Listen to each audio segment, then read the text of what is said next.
आपलं मोठं योगदान आहे. तसेच कल्याणचे डॉक्टर बाबासाहेब आंबेडकर स्मारक आणि भव्य पूर्णाकृती पुतळ्याची उभारणी आपण आपल्या शुभ हस्ते केलेली आहे.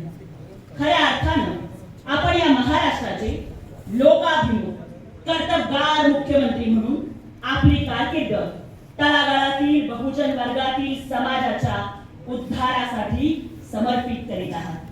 तसेच महिलांसाठी लाडकी बहीण योजना राबवून आपण या महाराष्ट्रातील तमाम महिलांचे लाडके भाऊ असं अढळ स्थान निर्माण केलं आहे. या लाडक्या बहिणी आयुष्यभर आपल्या ऋणी राहतीलच. महाराष्ट्राच्या जनतेच्या तमाम बहुजन अल्पसंख्याक समाजाच्या मनात आपण आदराचं, सन्मानाचं आणि आपुलकीचं स्थान आपल्या कर्तृत्वानं निर्माण केलं आहे. आपल्या प्रति कृतज्ञता व्यक्त करण्यासाठी आपणास करुणा सागर बुद्ध रत्न पुरस्कार 2014